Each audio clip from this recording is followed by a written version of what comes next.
It is Friday, February 15th. I'm Lisa Ruffiange. Welcome to TV7.ca News. I'd like to thank Coro Collective for helping us today with our set design. And today we talk about what you can expect from the Fire and Ice Festival this Monday. City Council cuts $128 million from their 10-year growth capital plan, and the RCMP need your help. But first, do you work in Campbell Park? Well, the Losica Foundation would like to challenge you to a trivia contest. The Brain Buster fundraiser will take place at the Bourbon Room on April 16th, where teams of 4 will compete for bragging rights. Proceeds from this event will go towards the purchase of a new accessible bus for their programming.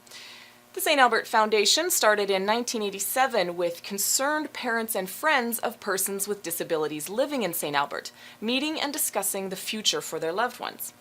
Today, this local charity operates over 25 community residences and offers a wide range of employment supports and community access options for people with disabilities. To enter your team in the Brain Buster fundraiser, contact the Losica Foundation. And TV7.ca needs your help. Do you or someone you know have a passion for St. Albert? We are looking to add a correspondent. Perhaps you love local sports, politics, or culture. Do you have a segment idea? We would like to hear from you. Send us a Facebook message or an email at news@tv7.ca. We look forward to your great ideas. A good example of the people we are looking for is Michelle Parker, and she is the host for our Let's Get Fit segment.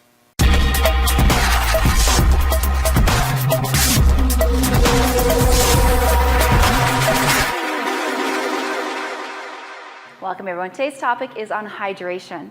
So hydration impacts your heart, brain, and muscles, both before, during, and after your workouts. Did you know dehydration can significantly impair your physical performance? Heart must work harder to pump the blood through your body. Even mild dehydration can impair your energy levels, your mood, and lead to major reductions in memory and brain performance. For some, dehydration can lead to headaches and to migraines. It's important for you to focus on gradual hydration throughout your day. For example, start your day with a glass of water, then continuously sip your water throughout your day. Have a workout coming up? Consider drinking about 8 ounces of water about 20 to 30 minutes before your workout, and perhaps during your warm-up. Then continue to sip during your workout as well. While there are many formulas out there for water consumption, how much do we need? There's a lot of individual factors as well too, like the intensity of your workout, the duration of your workouts, how much you sweat, and how much you weigh. So a general rule of thumb, your urine should be a pale yellow color to clear. If it's matching that, then we're doing good on that hydration. All right, we're gonna jump in today's move of the week. We're gonna be doing a squat to our walkout push-up today, so let's get ready. All right, so today's move of the week is our squat to a walkout push-up. So it's really combining 2 exercises that we have done previously. So your squat, starting with your feet shoulder width apart, or if you want your chair squat a little bit narrower, I'm gonna go with a little bit wider squat today. I'm gonna be sinking down. As I get low enough, I'm gonna put my hands on the floor and literally just gonna walk myself out to that plank set position. Core is engaged, squeeze those glutes, fire them up, and then lower yourself down for your push-up, and then press back through those hands and coming back up. Now walk your hands back to your feet, plant those heels down, and press yourself back up.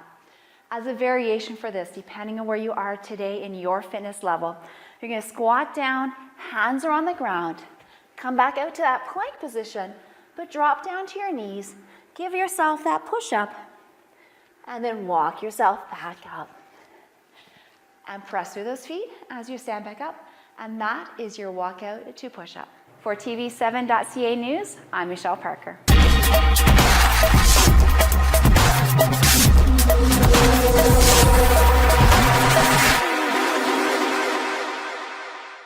With the provincial election just around the corner, the Alberta Party received a bit of a blow last week when Alberta Elections handed down a 5-year ban to their leader, former Edmonton Mayor Stephen Mandel.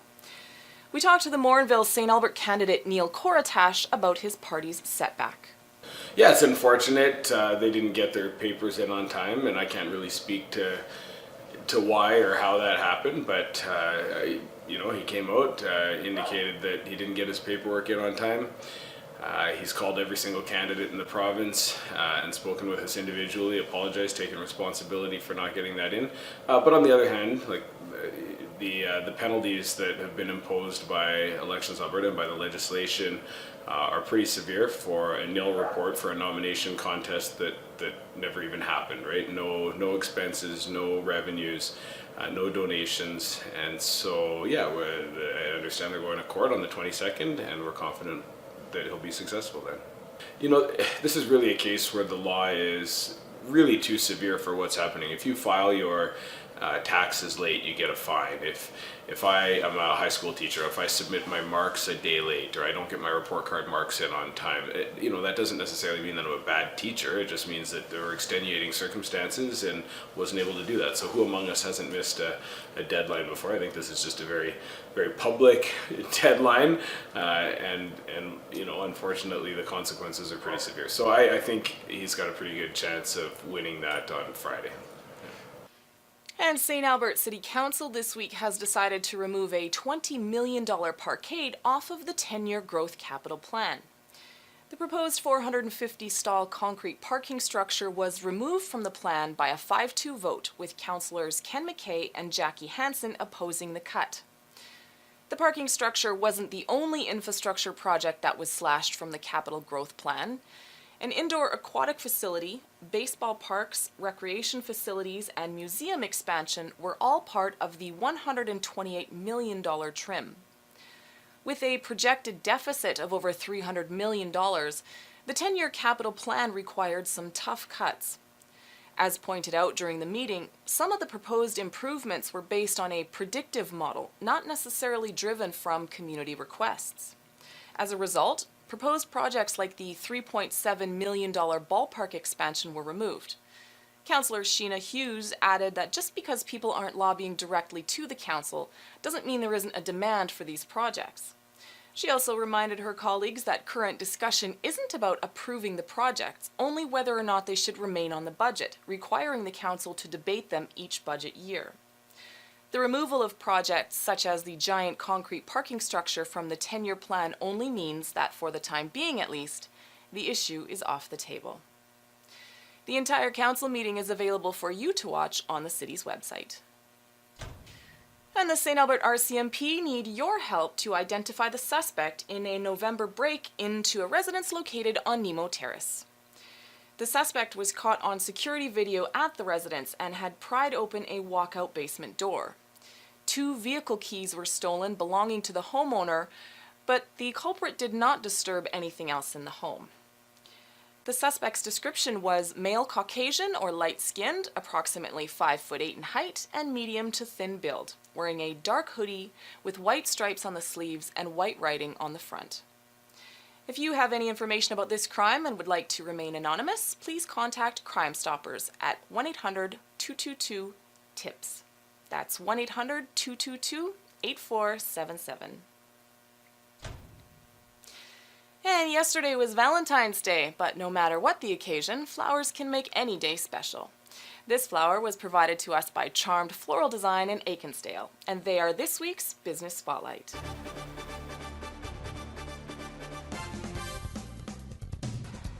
So my name is Mandy, and Charm Floral Design Inc. is my business, and it's my passion, and I absolutely love my flowers, and I hope you love them too. Flowers are with you all the way, so the nice thing about my job is I'm the middleman for all occasions. I get to beautify your special occasion, or your anything. You have a need for it, and you get to express your love through your flowers again. So a lot of people tell me their favorite flower, their favorite color, and they kind of leave it up to me, which is really quite cool because then we can use our creativity with it. Typically, probably a vase arrangement or something in Oasis. I think it's more personal. I want to know your feelings on it, and with the box store, it's great because they're going to have it ready on hand, but with you coming here, I'm going to make it more personal. Yeah, a person would call me in or call me up and ask me to make them something, for example, their wife's birthday. I would ask what their favorite color was, favorite flower, the budget they want to spend, what kind of impression they would want to give, and I would make it beautiful from there. We like to do a lot of group workshops. So last night I did a paint night. That's my painting up there. It's not that great, but it was fun. I was not the teacher last night, but I teach a lot of classes as well, so that's something kind of cool that we do here.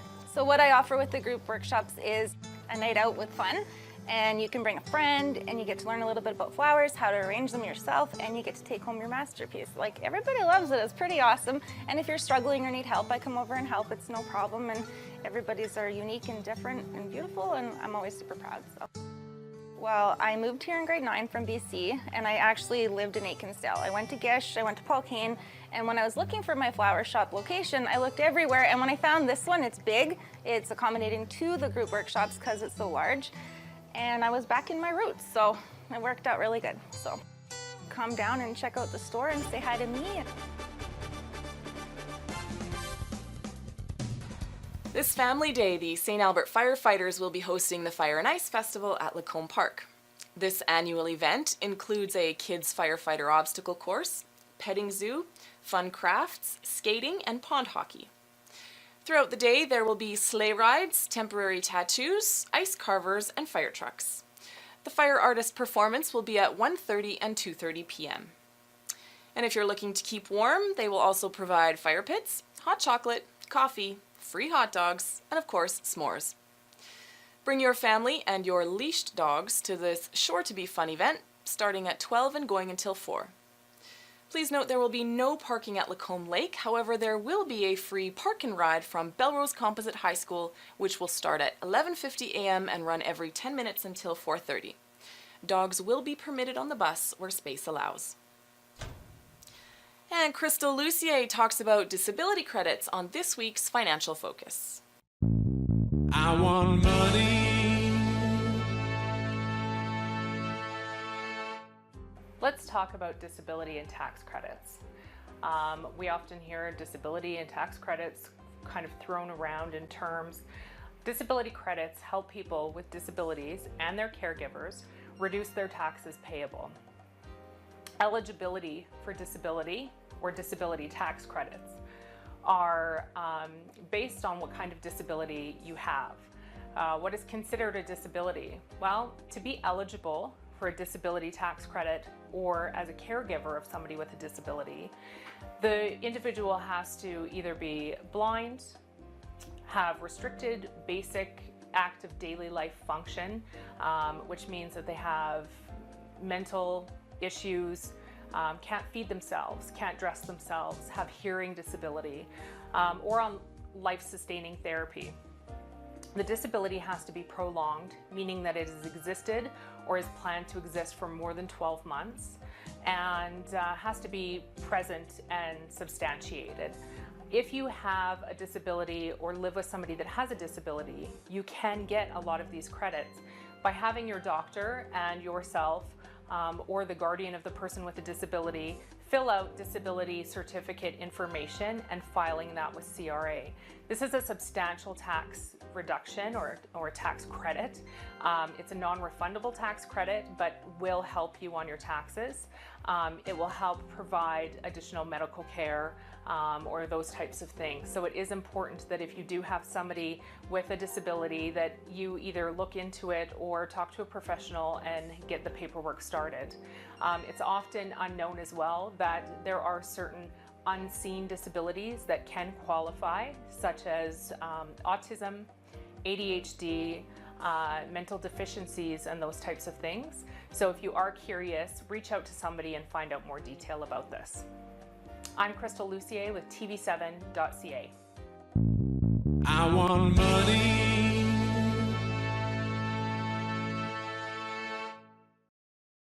And that'll do it for another week. If you have any community events or news you'd like to share with our viewers, please send us an email at news@tv7.ca.